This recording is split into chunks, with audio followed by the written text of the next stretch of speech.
বাংলাদেশের জ্বালানি সংকট মোকাবেলায় নতুন করে গুরুত্বপূর্ণ পদক্ষেপ রাষ্ট্রীয় পর্যায়ে উচ্চ পর্যায়ের বৈঠক অনুষ্ঠিত হয়েছে। দেশের বর্তমান প্রধানমন্ত্রী তারেক রহমানের সভাপতিত্বে আজ সকালে সচিবালয়ে অনুষ্ঠিত হয় জ্বালানি পরিস্থিতি মোকাবেলায় করণীয় শীর্ষক এই বিশেষ সভা।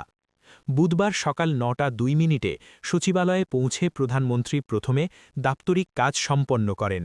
এরপর মহান স্বাধীনতা ও জাতীয় দিবস উপলক্ষে একটি স্মারক ডাকটিকিট উন্মোচন করেন তিনি। পরে মন্ত্রিপরিষদ বিভাগের নিজ দপ্তরে অনুষ্ঠিত সভায় দেশের বর্তমান জ্বালানি পরিস্থিতি, বিদ্যুৎ উৎপাদন এবং সরবরাহ ব্যবস্থার নানা দিক নিয়ে বিস্তারিত আলোচনা হয়।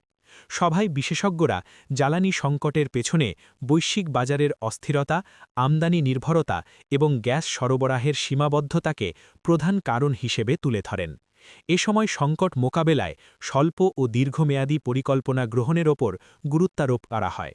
বিশেষ করে নবায়নযোগ্য জ্বালানির ব্যবহার বাড়ানো, গ্যাস অনুসন্ধান জোরদার করা এবং বিদ্যুৎ ব্যবস্থাপনায় দক্ষতা বৃদ্ধির ওপর জোর দেন প্রধানমন্ত্রী।